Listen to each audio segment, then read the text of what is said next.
Hi, my name is Riz and I work in the Human Resources Department at Blackburn College. In this podcast, I am going to help you to prepare if you are invited to attend a selection process, such as an interview or an assessment centre. Most selection processes involve at least two forms of assessments: a formal interview and an additional task, such as a presentation, a mini-teach, an inter-assessment or another task. This is called an assessment centre, and the complexity and the number of tasks involved will depend on the level of the job you are applying for. When you are invited to interview, you will be told what tasks you are expected to carry out. In this podcast, we are going to focus on the interview.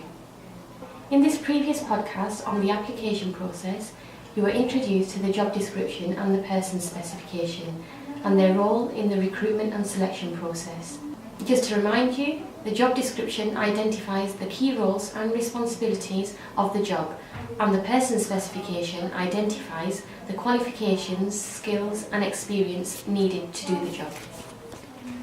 If you have been invited to interview, then you must have demonstrated in writing on your application form that you have some of the qualifications, skills and experience required to carry out the role.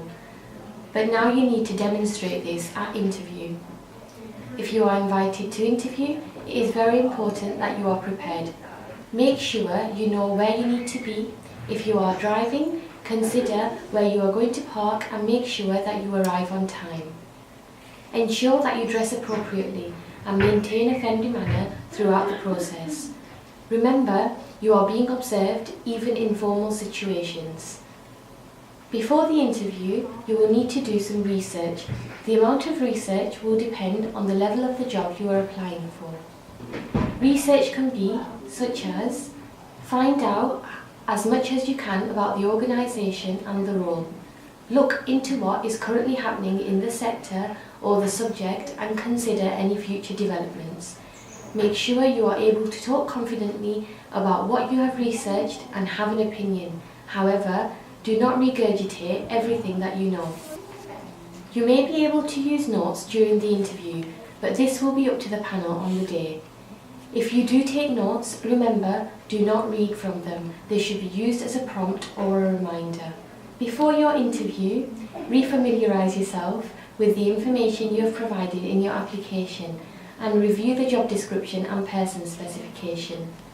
The interview questions will be written in order to test the essential and desirable criteria from the person specification, so you can anticipate to some degree what you may be asked and prepare and practice your responses. However, you must answer the questions that have been asked and not the question you thought you might be asked. Listen to the question and take your time to consider your response. A good way to structure your answer is using the STAR technique. S is for situation. The first thing you have to do is describe the context or environment where you have demonstrated your skill.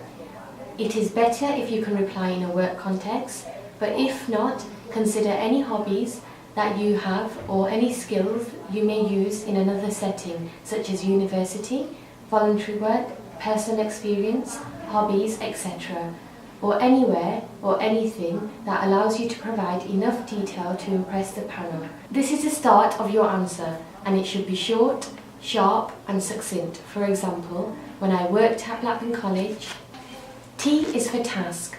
The next thing you should talk about is what you had to do, and this should link to the question you are being asked. Again, this can be fairly brief. For example, when I worked at Blackburn College, I worked on reception. A is for action. This is the important bit, as it will tell the panel exactly what you did. For some employers, the context is less important because they think you will be able to apply the same skills to different situations. So make sure you provide the detail and remember to tell them what you did, not what the team did. R is for result. So you've explained the above and now you have to explain what the result was. This can be a positive result or a negative result.